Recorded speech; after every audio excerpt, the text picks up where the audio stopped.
Wara intervent mill-Ministru għat-Trasport u l-Infrastruttura Joe Mizzi, il-Gvern ser ikun qed jiffranka madwar 330,000 euro fis-sena fuq kiri ta' trakkijiet.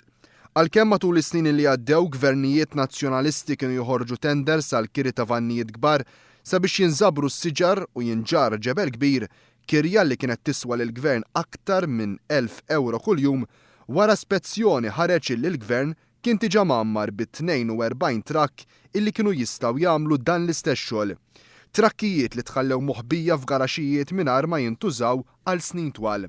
Żvela dan il-Ministru Joe Mizzi waqt il-programm dirett il-ħamis filgħaxija fuq One Radio. Fil-fatt, dil-ġimgħa ġiet tender qudiemi għal kiri ta' trakkijiet biex natfu l-widin, dinha kienet 80,000 euro.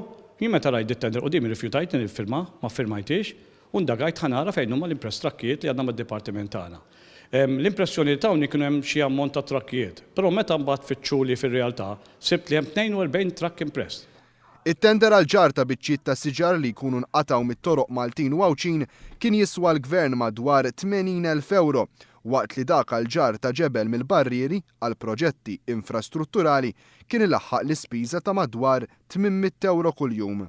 Flus li baqa l-lum ser jiġu frankati sabiex bekk il-Gvern ikun jista' jinvesti flusu b'mod aktar għaqli fi proġetti li ser ikomplu jagħtu ġdid lil pajjiżna.